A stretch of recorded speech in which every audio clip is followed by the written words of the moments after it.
हमारे सामने ब्रदर श्रवण कुमार हैं और ये गोविंदगढ़ के रहने वाले हैं। ब्रदर जी ने अपनी गवाही में एक्सप्लेन किया है, लिखवाया है कि प्रभु में आने से पहले ये बहुत ज़्यादा परेशान थे। इनका दिमागी संतुलन सही नहीं था, ये पागलों की तरह हरकतें करते थे क्योंकि पिछले 3 साल से इनको फिट्स पड़ते थे, दौरे पड़ते थे और ये लगातार प्रभु की हजूरी में आते रहे। ब्रदर बताएं, प्रभु में आने से पहले आपकी जिंदगी कैसी थी? पहले इतनी सारी कलीसियां, प्रभु के दास दास सभी को जय मसीह की। जय मसीह की। मेरी गवाही ये है कि मैं जब चर्च में नहीं आ रहा था, मैं पागलों की तरह इधर उधर में टहलता घूमता था। पापा हमको कुछ बोलते थे तो पागल करके मैं गुस्सा कर जाता था। कोई सही सामान हो के जो सही बात बोले कि ये काम कर लो, उस पर गुस्सा करने लगता था। जो कई सामान लेकर आया उस पर मैं जो गुस्सा करके उसमें तोड़ देता था। दौड़े पड़ते थे, दौड़े पड़ने पर कहीं गिर जाता था, चाहे मैं बेहोश हो जाता था। हमारे ब्रदर आते हैं चर्च में हर संडे को, तो हमें यहाँ पर लाने के लिए बताया कि आप चमकौर साहब चर्च में जाओ, इनके ऊपर शैतान की दुष्ट आत्माएं हैं। तो वहाँ पर हम 4-5 संडे आए। हमारे पोस्टल रमन हंसी जी ने हमारे ऊपर हाथ धर के प्रार्थना की, हेड प्रार्थना की। तब से हमारे दौड़े हमारे चले गए। और मुझे काम में मन नहीं लगता था। काम पे मैं जाता था, काम से मैं घर पे चलाता था।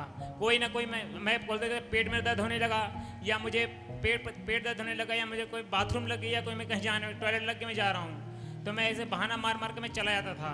तब पास्टर जी हमारे ऊपर हाथ रखकर बोले थे कि बेटा तुम आज जाओ, तुम्हारे पर हम विश्वास करके कह रहे कि तुम चंगे हो गए हो।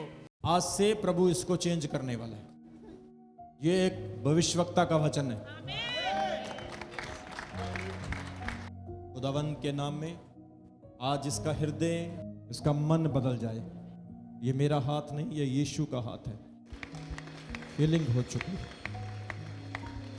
शैतान को मैं डांटता हूं, निकल जा, out in the name of Jesus. Thank you Lord, आमीन। तो पास्टर जी के बाद मैं पास्टर जी को मैं यही धन्यवाद करना चाहता हूँ कि मैं तब से अब काम पे जाने लगा हूँ, और काम पे जाने से मैं ठीक हो चुका हूँ। सारी कलीसिया ताली बजाकर इस गवाही को सेलिब्रेट करें। क्या आपने सुना कि एक पागल गवाही दे सकता है? सुना आपने?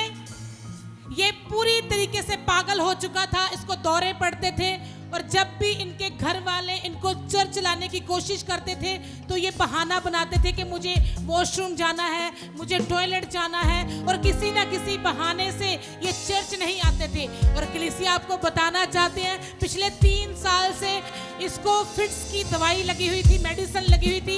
ये बता रहे हैं कि परमेश्वर के दास ने जैसे ही इनके ऊपर ले हैंड प्रार्थना की और बोला कि परमेश्वर तेरी परिस्थिति को चेंज करने वाला है, ब्रदर ने विश्वास किया। ये बता रहे हैं कि ये ईंटें मारने वाले थे, ये लोगों को पीटते थे, घर में लड़ाई झगड़ा करते थे, और इसको अपने आप का पता नहीं था।